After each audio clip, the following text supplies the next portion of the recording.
साथियों नमस्कार। मैं अजय कुमार एक बार फिर से आप सबका स्वागत करता हूं आपके अपने YouTube चैनल विधि ज्ञान में। दोस्तों आज हम बात करेंगे एक जिले की। एक जिला कैसे बनता है, उसके अंदर क्या क्या होता है, इन सब चीज़ों को लेकर हम बात करेंगे। इससे संबंधित हमने एक प्रश्न लिया है, कोई जिला कैसे बनता है, एक जिले के संपूर्ण ढांचे को प्रशासनिक और अन्य कितने विभाग उसमें होते हैं, विस्तार से बताइए।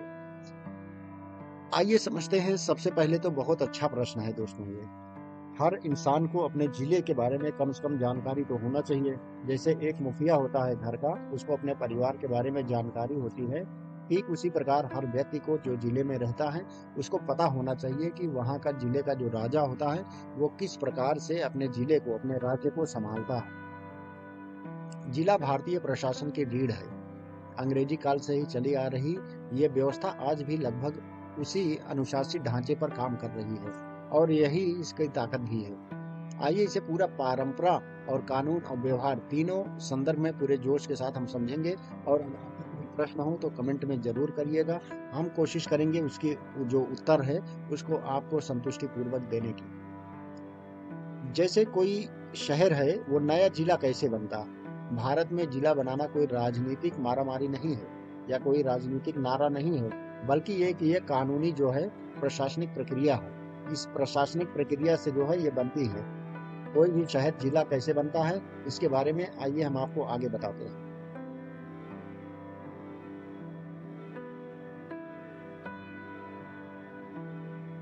पहला है दोस्तों जिला बनने का अधिकार। मतलब वो कौन से शहर हैं जो जिला बन सकते हैं। राज्य सरकार को अधिकार है, मतलब कि जो राज्य है जिसके अंदर वो शहर आता है, जैसे उत्तर प्रदेश है। मान लीजिए कोई शहर है हमारा सुल्तानपुर, उत्तर प्रदेश में, और उसको हमको जिला बनाना है, तो इसको जिला कौन बनाएगा? ये राज्य सरकार बनाएगा। योगी बाबा जो मुख्यमंत्री हैं, उनका अधिकार है कि वो जिला बना सकते हैं। और कैसे, किस अधिकार से वो बना सकते हैं, ये संविधान के अनुच्छेद 3 के अंतर्गत जो है बताया गया है कि जो है राज्य की सीमा प्रशासनिक पुनर्गठन जो है राज्य का अधिकारी कर सकता है। राज्य का अधिकारी कौन है अभी? उत्तर प्रदेश का जो मुख्यमंत्री हो गया। मुख्यमंत्री जो है वो राज्य का जो है अधिकारी के रूप में कार्य करता है और वही जो है एक जिला को, एक शहर को जिला बना सकता है। जिला बनाने के प्रमुख कारण क्या है? अगर किसी शहर को जिला बनाना है तो उसके कारण क्या है कि बहुत बड़ा जिला, मतलब कि वो बहुत बड़ा शहर है, प्रशासन संभालना जो है कठिन हो रहा है, तो वहाँ के अधिकारी लोग एक अर्जी देंगे कि इसको जिला बनाया जाए। शहर नहीं रह गया है, काफी बड़ा हो गया है। वहाँ की जनसंख्या वृद्धि बहुत अधिक हो गई हो, भौगोलिक दूरी हो गई हो, तहसील मुख्यालय से दूर हो गया हो, यानी कि तहसील कम से कम मान के चलिए 40-50 किलोमीटर की दूरी पर अगर उसकी तहसील ही पड़ रही है तो उसको एक जिला बनाना चाहिए। कानून व्यवस्था की समस्या। कानून व्यवस्था की समस्या हमारे कानून के रखवालों के पास, जैसे पुलिस विभाग, प्रशासन विभाग, इनके सामने बहुत अधिक आती है। विकास कार्यों में देरी।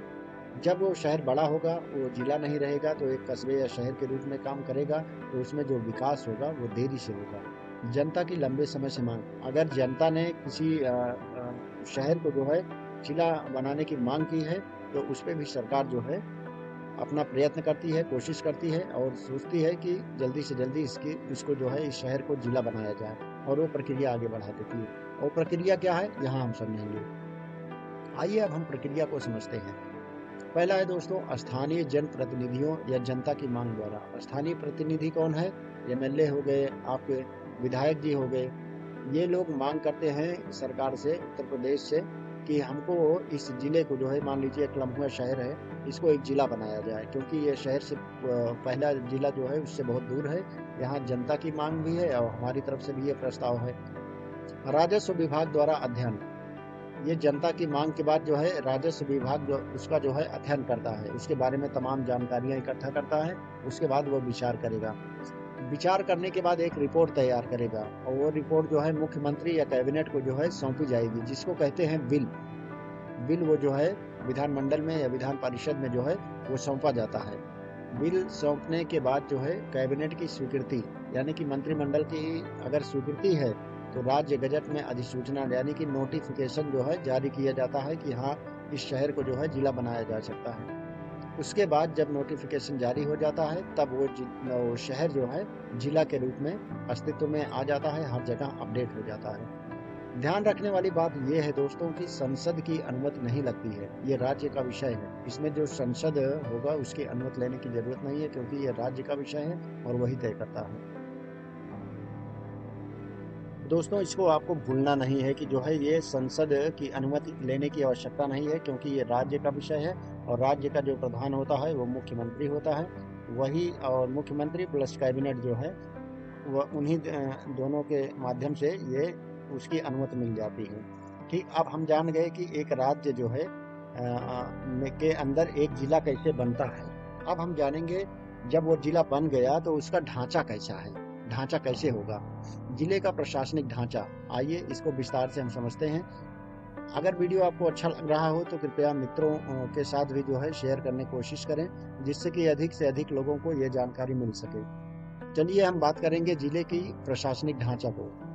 जिला जो है राज्य सरकार का फील्ड ऑफिस है, मतलब कि प्रत्येक जिला, जैसे यूपी में जो है शायद अब तक टोटल 75 डिस्ट्रिक्ट हैं, चेक कर लीजिएगा एक बार नेट पे आप। तो ये 75 जो जिले हैं ये जो है सरकार का, राज्य सरकार का फील्ड ऑफिस है। उसके अंदर एक जिला अधिकारी या जिला अधिकारी होगा। दोनों में बहुत अंतर है, थोड़ा आप ध्यान से देखिएगा। जिला अधिकारी और जिला अधिकारी दोनों में काफी अंतर होता है। ये जिले का मालिक होता है, यानी कि जिले का मुख्य प्रशासक होता है। ये भारतीय प्रशासनिक सेवा से चुनकर आया होता है, जिसको सब लोग जानते हैं कि आईएएस कहा जाता है। एक ही इसकी जो है मुख्य शक्तियां राजस्व में दिखेंगी आपको, कानून व्यवस्था में दिखेगी, आपदा प्रबंधन में, चुनाव में और सरकारी योजनाओं का क्रियान्वयन ये जो है जिला अधिकारी करता है। दोस्तों अंग्रेजी दौर से जिला कलेक्टर इनको कहा जाता था अंग्रेजी दौर में, वही व्यवस्था आज भी इसका केंद्र है। दूसरा है दोस्तों पुलिस प्रशासन। जिला अधिकारी के साथ पुलिस प्रशासन भी एकदम मिल के काम करता है। पुलिस प्रशासन का एक जिले का जो मालिक होता है, जो कानून व्यवस्था देखता है, अपराध नियंत्रण देखता है और थाना व्यवस्था जो देखता है, ये आईपीएस अधिकारी होते हैं। और ये जो है आईएएस के साथ जो है मिलके जो है दोनों लोग काम करते हैं एक जिले को सुचारू रूप से चलाने के लिए, जहाँ पे अपराध ना हो, अपराध पे नियंत्रण पाया जा सके, कानून व्यवस्था बढ़िया से चले, सभी थाने जितने हैं उसमें वो अच्छे से चलता रहे। अब कहने का मतलब है कि डीएम और एसपी, जो एसपी होता है ये एक आईपीएस अधिकारी होता है और पुलिस प्रशासन का जिले का मुखिया होता है। तो जैसे डीएम मुख्य हो गया और एसपी हो गया, ये दोनों मिल के जो है एक जिले की सुरक्षा व्यवस्था की धुरी इनको कहा जाता है। दोनों जैसे एक चक्का होता है, इधर लगा दिया हमने, इधर लगा दिया। अब ये जो है एक हो गया डीएम और दूसरा हो गया एसपी, ये दोनों लोग जो है उस जिले को चलाते हैं। इनसे कोई चूक हो गई हो, कोई दिक्कत हो गई हो, तो ये सभी कार्य जो है ले आके इनको सौंप देते हैं। अपराधियों को जो है इनके सामने प्रस्तुत कर देते हैं। कोई वाद विवाद होता है तो वहाँ न्यायिक प्रशासन देखता है। न्यायिक प्रशासन के अंदर जिला न्यायालय, जिला एवं सत्र न्यायालय, जिला न्यायपालिका का प्रमुख होता है, सिविल व फौजदारी न्यायालय यहाँ होता है। और इन सब चीजों को एक जिले का जो है न्यायाधीश देखता है। न्यायपालिका प्रशासन से पूरी तरह स्वतंत्र होती है। जैसे प्रशासन किसी के अधीन होगा, लेकिन ये न्यायपालिका जो है ना पूरी तरह से स्वतंत्र है और अपने हिसाब से काम करती है, किसी के दबाव में कभी नहीं काम करती है। ये सीधा रिपोर्ट करती है, जिले का जो न्यायाधीश होता है रिपोर्ट करता है जिले में जो हाई कोर्ट होते हैं उनको। जिले में प्रमुख प्रशासनिक विभाग यानी कि major departments in a district, major कौन कौन से प्रमुख विभाग होते हैं, प्रशासनिक विभाग कौन कौन से होते हैं। अब आते हैं असली ढांचे पर। असली ढांचा एक छोटे जैसे भारत होता है, एक जिला छोटे भारत जैसा होता है। यानी कि एक जिला अपने आप में, मान लीजिए कोई जिला है, ये जिला अपने आप में एक, आप कह सकते हैं कि अगर छोटे रूप में देखा जाए तो इसको एक देश का आप अपने हिसाब से समझने के लिए समझ सकते हैं। राजस्व विभाग में जो है एसडीएम होगा, एसडीएम के नीचे तहसीलदार होगा, लेखपाल होगा, भूमि खतौनी, जाति निवास प्रमाण पत्र इत्यादि का काम जो है इसके राजस्व विभाग के अंदर आते हैं। ठीक, विकास विभाग, विकास विभाग डेवलपमेंट, सीडीओ होता है एक, सीडीओ के बाद बीडीओ होता है, फिर ग्राम विकास होता है, मनरेगा या जो भी गांव में चल रही योजनाएं होती हैं वो सारी होती है। उसके बाद दोस्तों शिक्षा विभाग है। आप एक दूसरे से कनेक्ट करिएगा, अभी आपको पता चलेगा एक जिला कैसे चलता है, एक जिले के मालिक के ऊपर क्या क्या कार्यभार होता है। ये शिक्षा विभाग है जिसमें डीआईओएस होता है, माध्यमिक शिक्षा बोर्ड का, और बीएसए होता है बेसिक शिक्षा बोर्ड का, स्कूल संचालन, स्कूल कैसे चलेंगे, शिक्षकों की नियुक्ति कैसी होगी, उनकी सैलरी कब आएगी, उनमें कटौती क्या करना है, उनके कार्यभार क्या हैं, उनकी जिम्मेदारियां क्या हैं, उनके कर्तव्य क्या हैं, ये सब चीज़ें जो है बताई जाती हैं। अगला है दोस्तों स्वास्थ्य विभाग। कोई बीमार पड़ेगा तो वो भी तो देखना है। स्वास्थ्य विभाग में प्रमुख जो होता है चीफ मेडिकल ऑफिसर जो होगा वो सीएमओ कहलाएगा। और वो सरकारी अस्पताल, टीकाकरण, स्वास्थ्य योजनाएं, ये सब जो है जनता के साथ मिलके और कई लोगों के साथ मिलके ग्रामीण में और नगर पालिका में सारी व्यवस्था जो है ये देखता है। सारी व्यवस्था ये देखता है। अब अगला जो है दोस्तों, जो और एक प्रमुख विभाग है, ये पुलिस विभाग है। ये भी अपने आप में एक बहुत पावरफुल विभाग होता है। ये सभी थानों की जांच पड़ताल, चौकी, साइबर सेल, महिला थाना, इन सब का एक लेखा जोखा रखता है कि कहाँ कितने, मान लीजिए महीने का अगर हिसाब लेते हैं तो इस महीने में कितना क्राइम कहाँ पे हो गया, कौन सी चौकी सबसे अच्छी है, कौन सी समाधान करने में अच्छा है, साइबर अपराध कितने बढ़ रहे हैं। जैसे कि बीएनएस में जो है, जो 1 जुलाई 2023 को जो है लागू हुआ, 2024 को शायद, एक बार चेक कर लीजिएगा। तो ये सब चीजें जो है एक पुलिस विभाग, क्राइम, जितने अपराध से संबंधित हैं, अपराध से संबंधित जितने भी मामले हैं, मान लीजिए 2 लोगों में लड़ाई झगड़ा हो गया, ठीक, 2 लोगों में लड़ाई झगड़ा हो गया और इसमें तू मैं हो गई, तो सबसे पहले चौकी पे जाएंगे। चौकी के बाद जो है इनकी रिपोर्ट लिखी जाएगी, फिर इनको थाने पे भेजा जाएगा। अगर साइबर से संबंधित कोई अपराध है तो ये देखेगा, महिलाओं से संबंधित ये देखेगा। तो इस प्रकार पुलिस विभाग भी एक अच्छा खासा रोल निभाता है। अगला है दोस्तों, छठवां है आपूर्ति एवं खाद्य विभाग। माने कि भोजन पानी की भी व्यवस्था तो करनी है, ऐसे थोड़ी चलेगा। जो पेट रोजी रोटी के लिए एक आदमी कमा रहा है, अपने परिवार को पाल रहा है, उसमें जो है खाद्य एवं आपूर्ति विभाग जो है वो देखता है कि सबको, जैसे गांव में राशन मिलता है, राशन कार्ड जो है किसका बना किसका नहीं बना, जो है ये सब देखना पड़ता है। राशन कार्ड सिस्टम हो गया, पीडीएस सिस्टम हो गया, ये सब इसके अंदर आएगा। कोई दिक्कत परेशानी होगी तो यहाँ का मालिक इनसे संपर्क करेगा। इनसे जो यहाँ के प्रमुख अधिकारी होंगे उनके डायरेक्ट डीएम के पास थोड़ी ना भाग जाएगा, वो तो बहुत ऊपर लेवल का हो गया। अगला हो गया दोस्तों नगर प्रशासन। जैसे नगर निगम जब बन जाएगा, शहर के जिले के अंदर एक नगर निगम होएगा, एक विलेज आएगा, एक जो है नगर निगम आता है और एक जो है ग्रामीण क्षेत्र आता है। नगर निगम में क्या योजना करना है, ग्रामीण क्षेत्र में क्या योजना बनाना है, नगर निगम, नगर पंचायत के कार्य क्या हैं, किस तरह से वो अपने नगर को साफ सफाई करवाता है, किस तरह से जल निकासी की व्यवस्था करवाता है, स्ट्रीट लाइट है या जनता को जो क्या सुविधा है क्या नहीं मिल रही है, ये सब नगर प्रशासन के अधिकारी जो है देखते रहते हैं। अगला दोस्तों है कृषि विभाग। कृषि विभाग के अंदर जो है दोस्तों, अगर हम बात करें तो ये भारत की रीढ़ मानी जाती है कृषि जो है, क्योंकि भारत एक कृषि प्रधान देश है। तो किसान को योजनाएं क्या मिल रही हैं, फसल, खाद और बीज उनको समय समय पर सरकारी मिल रहे हैं कि नहीं मिल रहे हैं। तो ये सब चीज़ें जो है किसान के अंदर, किसानों को जो सुविधा प्रदान की जाती है, इसके अंतर्गत सारी सुविधाएं जो है प्रदान की जाती हैं। ठीक। और अगला है दोस्तों समाज कल्याण विभाग। समाज कल्याण भी तो देखना है, समाज है तो उसके कल्याण के लिए क्या क्या योजनाएं बनाई जाए, क्या क्या योजनाएं चलेंगी, ये सब उस अधिकारी को, जो समाज कल्याण का अधिकारी होगा, उसको देखना पड़ता है।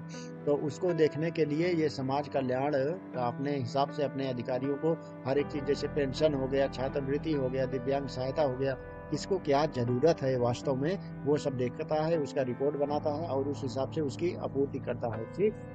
तो ये सब चीजें उसके अंदर आती रहती हैं। अगला है दोस्तों महिला एवं बाल विकास।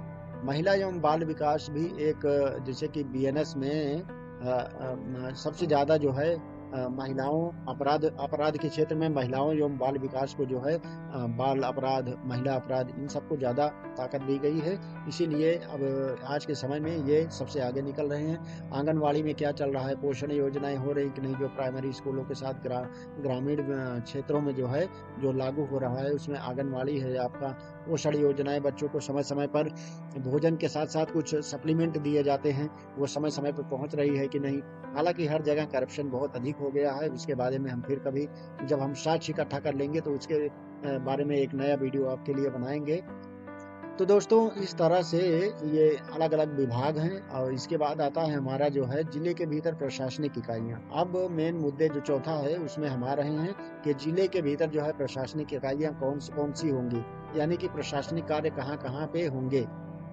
एक तो है दोस्तों जिला लेवल पर, तहसील लेवल पर, ब्लॉक लेवल पर और ग्राम लेवल पर। जिला में जो है तहसील, विकास खंड, ग्राम पंचायत और ग्राम, इन सब जगह पर प्रशासनिक इकाई कोई ना कोई मौजूद रहती है। जैसे ग्राम का जो प्रशासनिक एक तरह से आप कह सकते हैं अधिकारी है, वो जो है प्रधान जी है। प्रधान जी को एक अजीब असीम ताकत दी जाती है, जिसके अंतर्गत वो अपने ग्राम वासियों को, उनके लिए समझ लीजिए उनका भारत जो है, मान लीजिए कोई गांव है, जैसे जिले के लिए कोई मुखिया है, डीएम है, उसी प्रकार जो है ग्राम का जो मुखिया है, पहले हम लोग मुखिया ही कहते थे, अब कहने लगे हैं जो है प्रधान जी। तो ये यहाँ का मालिक होता है, इस गांव में क्या चल रहा है, किसको क्या दिक्कत परेशानी है, कौन कैसे काम कर रहा है, कौन काम नहीं कर रहा है सही, ये सब इनकी जिम्मेदारी होती है। ठीक, तहसील लेवल पर एसडीएम देखते हैं, ब्लॉक लेवल पर बीडीओ साहब देखते हैं, ग्राम लेवल पर जो है ग्राम प्रधान जी देखते हैं, जैसे कि मैंने आपको अभी बताया, और सचिव जी। कोई दिक्कत होगी ग्राम प्रधान से अगर नहीं हो रहा है तो सचिव जी को रिपोर्ट करेंगे। यही भारत की जमीनी शासन प्रणाली है दोस्तों। इस प्रकार से एक स्वच्छ भारत, सुकूनदार भारत देश हमारा जो है चलता रहता है। इसका मतलब क्या है? इसका मतलब इतनी देर जो हम लोगों ने बात किया, अगर कोई शॉर्ट में पूछे तो औसतन ये आप मान के चलिए 30 से 40 विभाग होते हैं एक जिले के अंदर। 80 से 100 अधिकारी होंगे, सैकड़ों कर्मचारी काम करते हैं। यह संख्या जिले व स्तर, मतलब जिला कितना छोटा है कितना बड़ा है तो ये कम ज़्यादा हो सकता है, अगर छोटा है तो ये कम भी हो सकता है, कोई फिक्स नहीं होता इन अधिकारियों को, इन औसत को, ये सिर्फ एक औसतन मानक दिया गया है। उसके बाद दोस्तों इसमें जो है आगे अगर देखें हम, तो परंपरा और भविष्य का संतुलन, एक जिले को चलाने के लिए परंपरा क्या है, उसका संतुलन कैसे बनाया जाता है। परंपरागत जिला व्यवस्था ने भारत को एक करके रखा है, एक परंपरा बनी है। जैसे एक जिला हो गया, ये जिला हो गया, उसके बाद इसके अंदर हो गया तहसील हो गया, तहसील के बाद जो है ब्लॉक हो गया, ब्लॉक के बाद जो है विलेज हो गया। तो इस प्रकार से क्रम वाइज सब एक दूसरे के साथ मिलके जनता द्वारा चुने जाते हैं।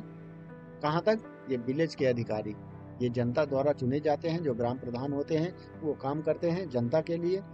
इस प्रकार आज ई गवर्नेंस, ऑनलाइन सेवाएं जुड़ चुकी हैं सबके माध्यम से। आज पहले लोग लाइन में खड़े होते थे, भटकते रहते थे, आज लगभग सारी सुविधाएं जो है ऑनलाइन चल रही हैं। कोई भी काम करवाना है पहले ऑनलाइन करवा दो, उसके बाद जो है उसके आगे की प्रक्रिया बहुत ही आसान हो गई है। लेकिन डीएम, एसपी, जज का त्रिकोण आज भी उतना ही प्रभावी है। एक डीएम साहब हो गए, एक एसपी साहब हो गए, एक जो है मुख्य न्यायाधीश, मतलब चीफ जुडिशियल मजिस्ट्रेट या सीडीएम, ये तीनों जो है मिल के जो है एक जिले को सुचारू रूप से चलने के लिए जो है बनाते हैं। इस प्रकार दोस्तों यहाँ अगर हम देखें तो अगला है हमारा जो निष्कर्ष जो निकल के आता है, हम इससे क्या निष्कर्ष निकालते हैं, इसके हम निष्कर्ष ये निकालते हैं कि दोस्तों जिला केवल नक्शे की रेखा नहीं होती है। एक जिला केवल नक्शे की रेखा नहीं है, बल्कि शासन की आत्मा है। शासन इसको पूरा जोर तोड़ से चलाता है, यही कानून चलाता है, यही विकास होता है और यही जनता को सरकार दिखती है। यही फील्ड में जो है जनता को सरकार जो है दिखती है, कैसे काम कर रही है, कैसे क्या कर रही है।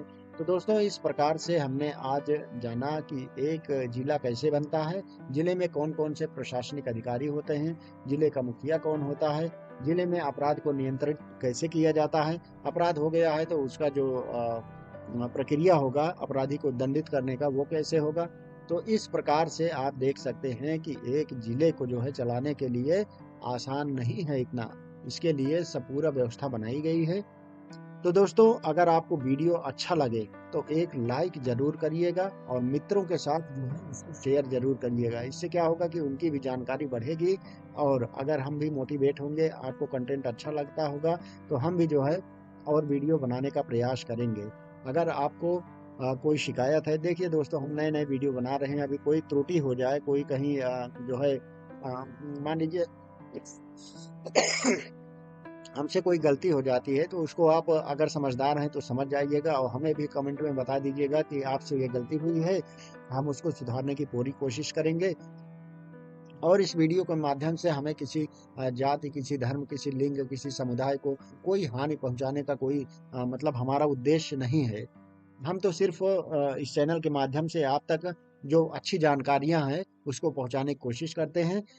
दोस्तों, इसी के साथ हम वीडियो को समाप्त करेंगे। मिलेंगे एक नई वीडियो में एक नई रोचक जानकारी के साथ। तब तक दोस्तों, नमस्कार, प्रणाम, जय हिंद।